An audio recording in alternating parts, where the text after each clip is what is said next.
Hello everyone and welcome to episode 29 of the CWA World Draft Series here on the channel. It's the Canadian Wrestling Alliance. It's got the Go Home show before the BC Beatdown show. As obviously, with the big angle happening at the end of the show to always nice little send off before we take it to the pay-per-view. So that's always fun. We have a couple of no, we have one tag match. Never mind. I was thinking we had a couple. We just have one tag match. We have a women's matchup. That's fun. As just kind of where we're at going into this show. As far as and we also build up a match this show. We build up a match for the pay per view. I know it's a very quick little 2-day build, but it's a fun little build. It's a fun, simple, easy arc to understand. That's what I love about it. Is it just the simplicity sometimes, especially because it's going to be on the undercard. Don't need to go crazy with it. Without further ado, though, let's just head right into the show. It's the pre-show. It's a six-woman in this case, as Natalia, basically a babyface team and a heel team. Miko Satomura, Natalia Neidhart, and Chris Statlander being the babyfaces. The heels being the blonde bombshells, with Ty Valkyrie, who's basically, you could say, is a blonde bombshell just from her hair, but obviously, was part of them is, part of the Miz Taraj, or the Miz and Morrison Taraj, if it, to include both guys. But they get the win, the Bayface team, in 7:38 when Miko pinned Chelsea Green with a Death Valley driver. So yeah, Chelsea was the worst one of the bunch, so it makes sense she takes the fall. Miko Satomura, we just gotta get her over. More and more, Natalia was off her game. And she, got a 53, though, so she still outperformed everybody. But yeah, this is a fun little pre-show match. She got a 50, though. We could have put this on the main card with, with Natalia and whatnot, but maybe just Natalia. Taya's over, but Miko's not over. She's still in the red with most of her pop and stuff. But the ratings are there. He's going to get her over. As this, yeah, Roderick Strong. This was a cold pre-show debut. I just want to see what he'd do. And yeah, he got a 64 for Roderick Strong. He submits Jonah Rock in 10:01. So yeah, I mean, that's a hell of a little debut match for him. Just to kind of see where he was at. I figured he'd be at least in the 50s. I didn't think a 64. So that's huge. That's a big time get. Roderick Strong, goddamn, Roddy. Come on, bro. And we have the Stampede TV intro. How fun. I got a 62. It was supposed to be off screen, but it's nice seeing the little pictures. As Brett, this is in his office. He's addressing the crowd before the show. He's talking about Wade Barrett, Sheamus, the Young Bucks, Matt, and Nick Jackson. Past 2 weeks they've been attacking each other in the parking lot areas of not taking it to the ring. To make sure nothing crazy happens, they're gonna lock these two teams in a cage. Winner, obviously, is gonna be the new CWA Canadian Tag Team Champions. So that's fun. We got gimmick match for the tag team titles as Barrett and Sheamus and Nick Jackson in a cage. 4 men in a cage. As that's just how that goes. And then the opener, it's tag match. Shima and Naruki Doi taking on Sammy Guevara, Noam Dar. As Shima and Naruki Doi get the win over Sammy Guevara and Noam Dar. Shima pins Noam Dar with a Schween.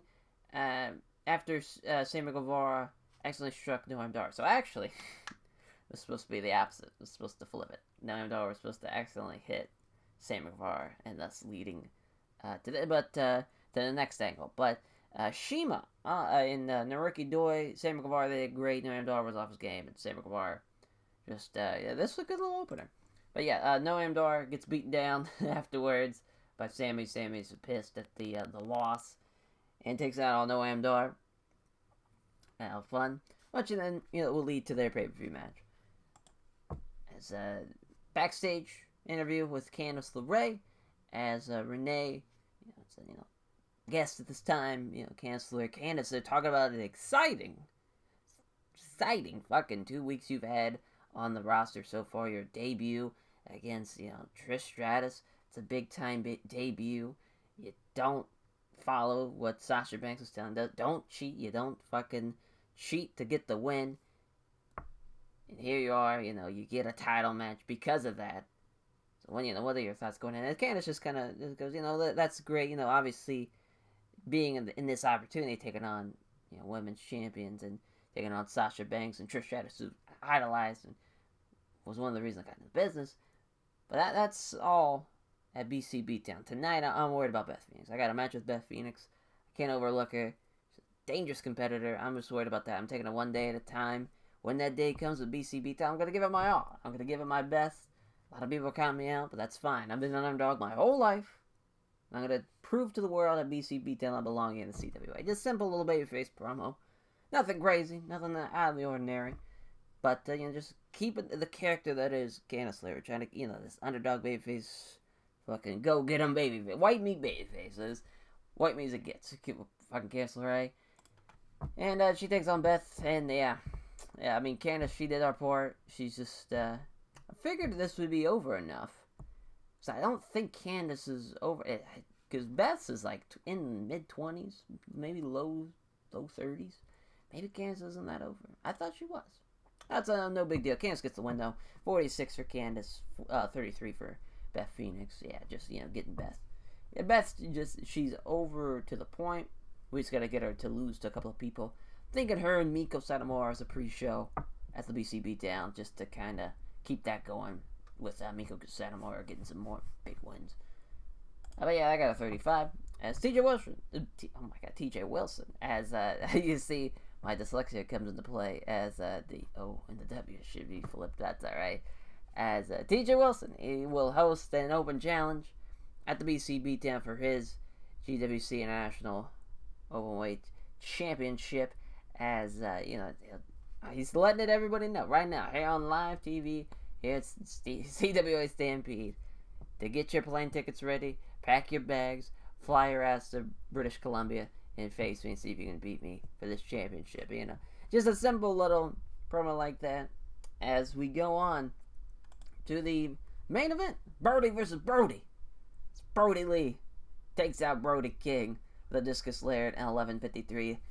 As it's 71 for Brody Lee, 42 for Brody King. I got a 65, but this is when all hell breaks loose. Right when the bell rings, out comes Brock. Brock charging to the ring like a fucking man with a goddamn plan here. As then he is looking to take out Brody. He's got his eyes on Brody. But then, Sami Zayn and Kevin Steen, they take him out from behind. And when he gets to the fucking ring apron, he's not even, I guess, yeah, he is. Not even in the ring. He's just at the apron. Fucking Kevin Steen and Sami Zayn, like they just got shot out of a cannon. Rush down there, attack him from behind. Tommy Inn comes out. He takes out Sami. Sami kind of sees him running out. He just takes him out with a fucking black mass kick. And then he locks eyes with Brody. They lock eyes. Brody comes out of the ring, and it's just a fucking 4 or 5 guys just brawling all over the ring. It's not even like a cold, we get to see the finale of it, it's just one of those, we're running out of time, we'll get you guys at the pay-per-view type of thing. One of those Nitro endings, as I like to call them, we're out of time endings. But I'm surprised this did as shit as it did. I mean, you have Brock, Sammy, Kevin, the big effing rig, Brody, Lee. I mean, those are 4 guys that I think are over enough to carry this. I don't know what really happened, what I said it as, but it fucked up something. The lack of anything interesting happening in this segment was the problem. I don't think I had anybody sell. I think I made everybody fighting. I figured that would be enough. I guess not. I think I made everybody minutes, though, at the same time. Actually, yeah. Yeah, that's what I did. I didn't send anyone to fighting. See the problem. Yeah, that was my bad. It was my bad. But, yeah, because I wasn't really sure who I'd want to fight, but yeah, just basically everybody, just everybody but Brody King. That's basically what I wanted. But yeah, just a crazy, wild brawl, just all hell breaks loose all over the arena to end out the show. The go home is, 60 again. I fucked up the post angle, but even then, it was not enough. The main event was the best thing we had, thanks to Brody Lee, but thanks to the big effing rig. But yeah, I mean, the angles didn't really do well. The Renee and Candice one did well, but yeah, that Sammy and Damdar, that didn't go over well. That's, it is what it is. But that's our go home show in the books. thank you all for watching. As man, the BC Beatdown show basically has been set. I don't think we're gonna add any undercard, surprise undercard matches. There is one I didn't really formally mention, but I'll say it here. Oh boy, it's Kota Ibushi. Don't mind if I do. Hold on. Let's bring him to Canada. Oh god, Kota Ibushi. Fuck yeah. Whatever you want. Yeah. Oh well. What was? I didn't even read it. I'm so excited. There we go. Let's bring in the fucking Gold Star man himself. Kota Ibushi would be perfect. So yeah, we're gonna do a 6-man with No Mercy, obviously Axis basically, and Tomohiro Ishii taking on the 6-man team of Naomichi Marufuji, Roshi Tanahashi, and Hiromu Takahashi. That'd be a fun little 6-man. We'll see though. Yeah, we'll see how that plays out. I think everyone involved will do okay. It's a good little, kind of crazy. That main event's like anything in Japan, but you know, where we're at, that's like a mid-card, fun little mid-card match. When that'd be a hell of a 6-man in Japan. But that's the way she goes in the old TEW world.